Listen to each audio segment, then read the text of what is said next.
There's something happening, and it's excellent news.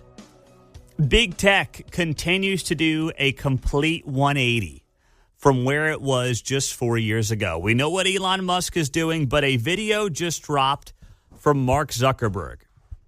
Of course, the founder of Facebook, now Meta, which oversees Facebook and Instagram. And Mark Zuckerberg put out this 5-minute video. I have not heard it. I've seen the headlines of it, but I haven't had a chance, obviously, to listen to it all the way through just yet. So you're going to hear it with me here on KCMO Talk Radio. But this is Mark Zuckerberg announcing new massive changes at Meta, admitting the company went too far with censoring Americans. And he said they are moving the content moderation team from California to Texas. He admits the fact checkers on social media were too politically biased and did not work, ending the program for Facebook and Instagram.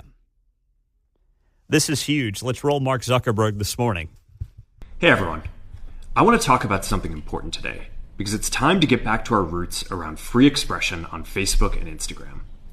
I started building social media to give people a voice.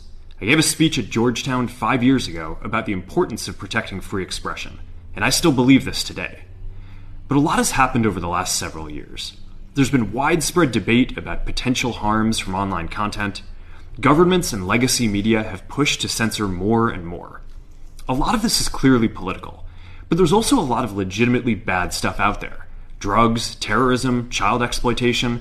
These are things that we take very seriously, and I want to make sure that we handle responsibly. So we built a lot of complex systems to moderate content. But the problem with complex systems is they make mistakes.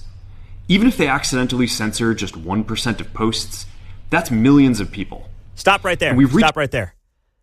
That is a really important line. Because the premise of content moderation from Facebook and from others that engaged in it in recent years was, well, we're going to make mistakes, but it's all done in good faith. We don't want terrorism. We don't want child exploitation. We don't want drug deals. We don't want these things. So these are things that, if 1% of content ends up getting potentially moderated, taken down, whatever it might be, censored, well, that's just the cost of doing business. Mark Zuckerberg said right there, even if they accidentally censor just 1% of posts, that is millions of people. That is a critically important line. We're about a minute into this Mark Zuckerberg video that he put out this morning talking about future censorship plans or lack thereof from Facebook. And let's continue it. Millions of people. And we've reached a point where it's just too many mistakes and too much censorship. The recent elections also feel like a cultural tipping point towards once again prioritizing speech. So we're going to get back to our roots and focus on reducing mistakes, simplifying our policies, and restoring free expression on our platforms. More specifically, here's what we're going to do. First, we're going to get rid of fact checkers and replace them with community notes similar to X, starting in the US. Oh my gosh. They are following Elon, who the media hates, who Democrats hate. Mark Zuckerberg, this guy takes up jujitsu, puts a gold chain on, grows out his hair, and apparently he grew his cojones back too. My gosh, this is a major cultural flashpoint that we are seeing in real time from one of the most powerful people in the entire tech environment globally in Mark Zuckerberg, the head of Meta, which is Facebook and Instagram. And he notes that the election is not the reason, but one of the reasons that they are getting back to basically just being the town square, which is what we all wanted them to be.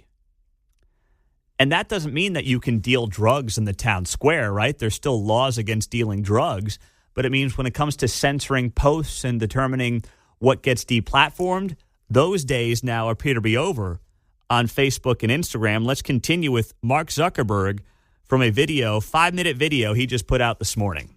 Trump first got elected in 2016, the legacy media wrote nonstop about how misinformation was a threat to democracy. We tried in good faith to address those concerns without becoming the arbiters of truth. But the fact checkers have just been too politically biased and have destroyed more trust than they've created, especially in the US. So over the next couple of months, we're going to phase in a more comprehensive community notes system. Second, we're going to simplify our content policies and get rid of a bunch of restrictions on topics like immigration and gender that are just out of touch with mainstream discourse. What started as a movement to be more inclusive has increasingly been used to shut down opinions and shut out people with different ideas, and it's gone too far. So I want to make sure that people can share their beliefs and experiences on our platforms. Third, we're changing how we enforce our policies to reduce the mistakes that account for the vast majority of censorship on our platforms. We used to have filters that scanned for any policy violation. Now, we're going to focus those filters on tackling illegal and high-severity violations. And for lower-severity violations, we're going to rely on someone reporting an issue before we take action. The problem is that the filters make mistakes, and they take down a lot of content that they shouldn't. So by dialing them back, we're going to dramatically reduce the amount of censorship on our platforms. We're also going to tune our content filters to require much higher confidence before taking down content. The reality is that this is a trade-off. It means we're going to catch less bad stuff, but we'll also reduce the number of innocent people's posts and accounts that we accidentally take down. Fourth, we're bringing back civic content. For a while, the community asked to see less politics because it was making people stressed, so we stopped recommending these posts. But it feels like we're in a new era now, and we're starting to get feedback that people want to see this content again. So we're going to start phasing this back into Facebook, Instagram, and Threads while working to keep the communities friendly and positive.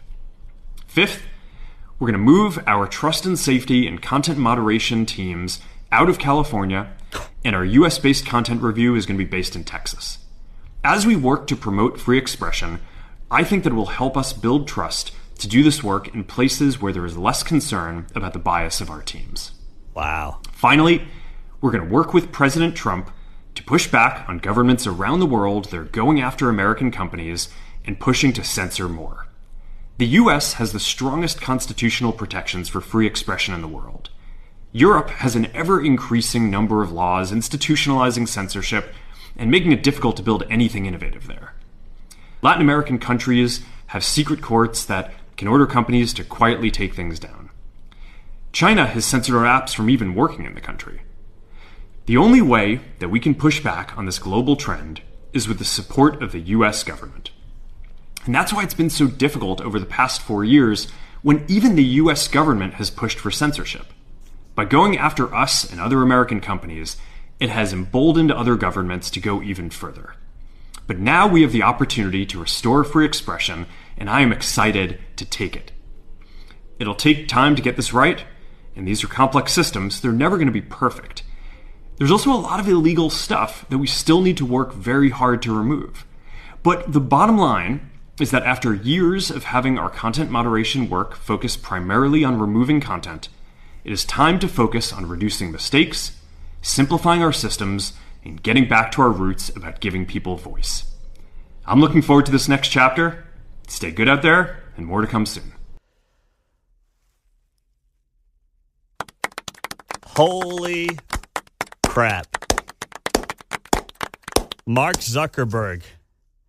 He's even using what the media would call right-wing talking points, as I put up my air quotes, when he referred to the media as legacy media. That is not Mark Zuckerberg circa 2020, 2021.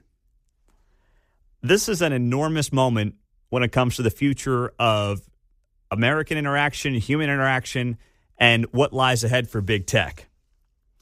And he said it there. There will be less filters. It means we might catch less bad stuff. But guess what? We are going to go back to promoting free speech. He talked there about people wanting more political content, so we will give people more of that in their feeds if, of course, the algorithms suggest they want more of it. moving their headquarters, or at least I wrote it down here. I can't read my own handwriting. The fact-checking arm of it to Texas, away from California. Let me see here. The content moderation team is leaving California, and it will be going to Texas. And literally saying, because people will trust our content moderation team based in Texas more than they do a content moderation team based in California. And then he talks about working with President Trump to try to get more free speech around the globe. That's in Europe, where they struggle with innovation because of all their heavy hands from the governments and the bureaucrats. South America, where censorship runs rampant. And in China, where they have just flat out blocked their apps. This is enormous.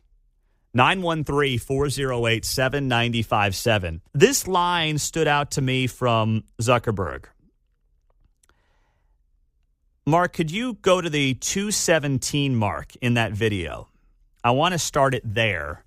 You let me know when you're ready. At the 217 mark.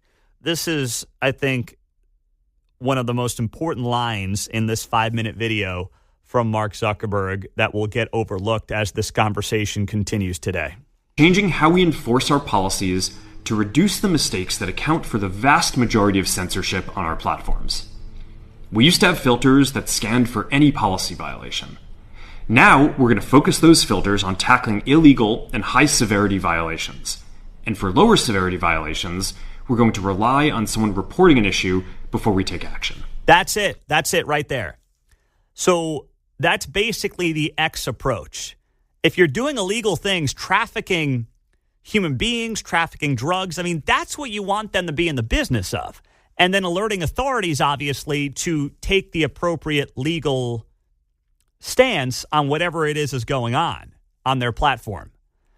But here's what they did for the last several years. They put all these things into a basket. They put misinformation into the same basket as dealing drugs.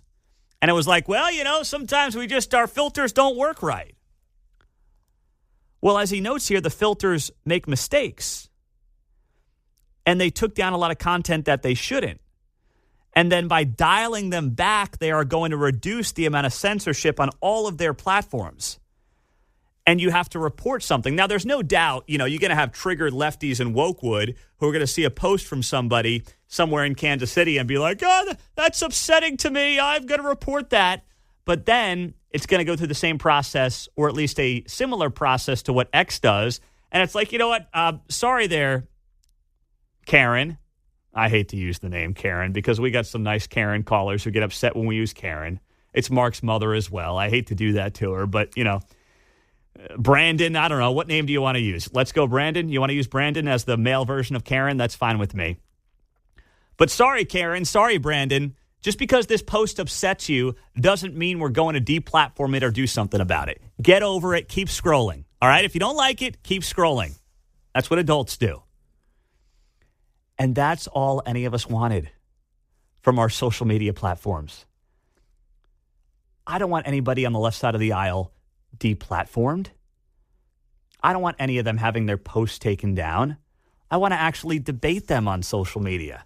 Like this morning on my X page, I put up a post that came from St. Louis that showed road differences between Illinois and Missouri after they dealt with the storm on that side of the state that we had. And the Illinois highways look great. The Missouri highways look like crap. And I wrote, it looks similar to Kansas versus Missouri after most snowstorms. It's not political. I mean, Illinois is a horribly run state, but I guess they know how to keep the highways clean, and Missouri, for some reason, doesn't. Same thing here in the Kansas City area. So I put up, it looks similar to Kansas versus Missouri after most snowstorms. And Mayor Lucas responded to me. He goes, lies, although I'm not here to do MoDOT's bidding. See, I love that. He said it was a lie, and then I came back with a quote from Nathan Brennan of KCTV5, who we had on the show this morning. And the exact quote was this: especially on I-435, it's a lot more clearer on the Kansas side. It's more snow-packed and icy on the Missouri side.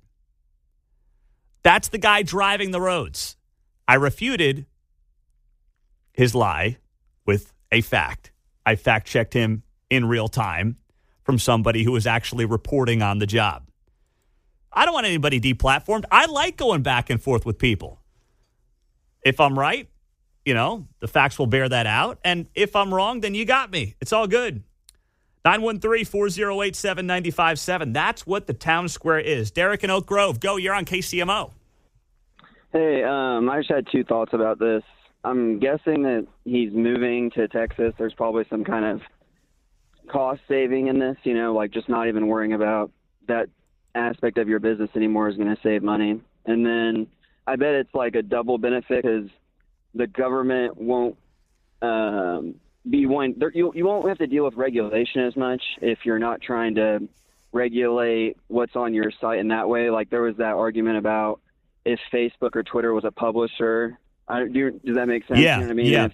If they don't worry, if they're just that's probably like it's a combination, I think, of him not having to have that, spend as much money on doing that on his platform, and then also it keeps the government off his back a little bit without them being like, oh, are you a publisher? Why are you regulating this? Or why are you censoring this and not this?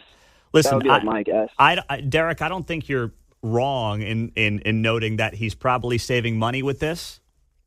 I don't think you're wrong in noting certainly Republicans who control Washington, D.C. right now will probably stay off of him for this. But if it was just about that, I don't think he would do it, and I don't think he'd put out a 5-minute video about it.